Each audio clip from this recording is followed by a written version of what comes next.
Top story, former President Trump's response to President Biden tonight on the filibuster, immigration, and more.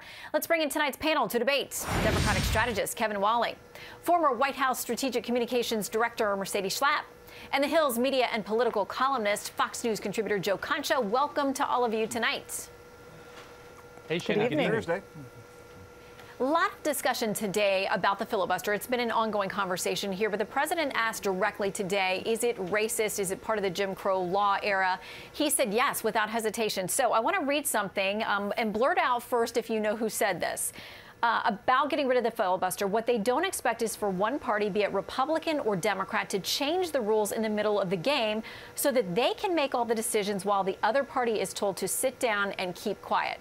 Any ideas who it was? Well, President Obama.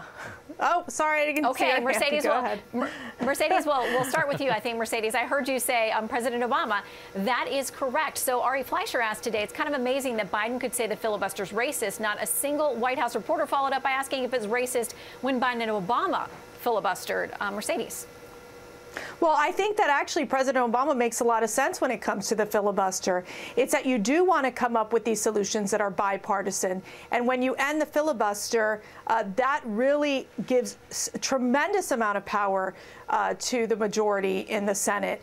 And so I think that you would hope that Biden would be listening to former President Obama. But what you're seeing more and more are that the Democrats are effectively organizing. They are focused on marketing this ending the filibuster across the nation to say this is the direction we need to get to pass these far left agenda items that President Biden and the Democrat Party are pushing. So I think that the Republicans need to be ready for this fight because it is coming. It is coming, and it's going to be hard to stop if these Republicans don't push back hard, as we've seen with what Mitch McConnell was able to say on the Senate floor just recently. So Beckett Adams at the Washington Examiner said this. Unsurprisingly, the useless questions came mostly from the same people who billed themselves during the Trump era as no-nonsense seekers of truth. Go figure. Kevin, what did you make of the questioning today? Yeah, Shannon, I was kind of disappointed with the questioning. You know, the number one issue for Americans is COVID, and secondly is the economy. Zero questions focused on either of those things, especially with the president's speech at the outset saying that we're going to put 200 million shots in the arms of Americans by the first 100 days. Zero questions about COVID, questions about whether he was going to run again, whether Kamala Harris was going to run again with him on that ticket, questions obviously about the border, which is important. But again, there was no diversity in terms of the kind of questioning with so much of a focus on both immigration and the filibuster. We should have covered a lot more ground, and it's a disappointment to see a lot of these reporters just focus on a few key issues. One of the items that seemed to be inspire the most passion with President Biden today was this issue of voting rights. There's this massive bill passed by the House heading to the Senate that would give a lot more federal control over elections.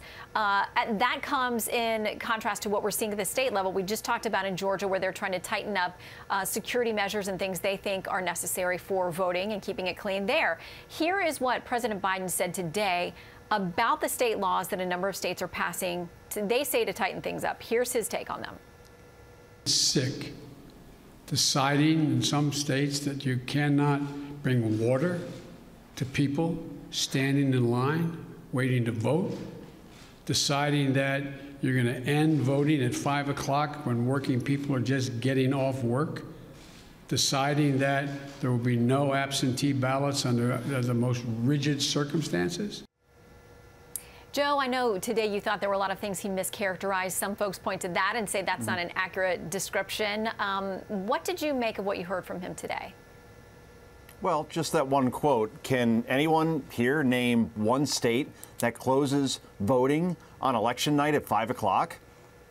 No, right, because that doesn't exist. Right. But if he says they're trying to do that, I don't even know of a proposal that's aimed at that either. Early voting, yeah. Right, but you know the point, right? That no, it's not like, oh, I can't get home from work in time to vote. It's 5 o'clock. I think he's playing on the fact that he thinks that people aren't paying attention from a fact-checking perspective. But, you know, Shannon, some of the questions during this were their actual advocacy. It was activism in action. Yamiche Alcindor, for example, PBS, okay, your tax dollars at work.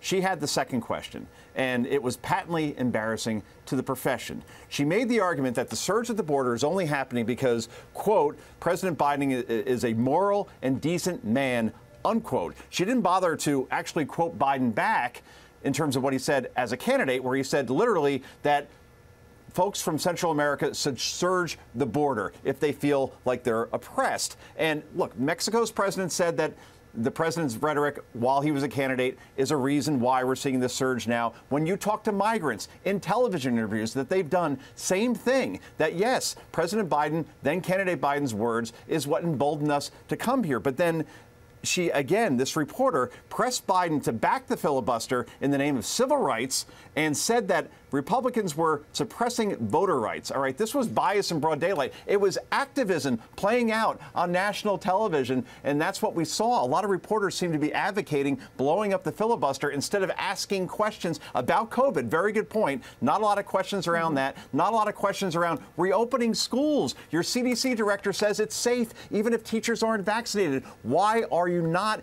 putting kids back in school full time? I'm a parent. Trust me, I would love to see this instead of bowing to the teachers union, sir. What is your message to parents when your COVID-19 bill that has billions of dollars being spent in terms of reopening schools, it's not going to be spent until 2022 when the pandemic is over? What do you say to parents that want to reopen now, sir? Specific questions and follow-ups were not asked. Instead, they allowed, ironically, the president to filibuster on many answers when he answered for minutes at a time with zero interruptions, which is a stark contrast from what we saw during the Trump campaign. Or, I'm sorry, during the Trump administration. Shannon, I think Joe should have been in the room. That's a filibuster right there, Joe. That's a filibuster right there. I'm sure all three of you would have liked to have been in there with some questions of your own. We'll see if we can get you in next time, the three of you. Joe, Mercedes, and Kevin, thank you all very much. Thanks, Shannon. Thanks, Shannon. Thanks, guys. President Biden says the current crisis at the border is seasonal and it is the Trump administration's fault. We're going to check those claims that his critics say were inaccurate today with Matt Bassett, formerly at HHS for the Trump administration. He'd know. He's next.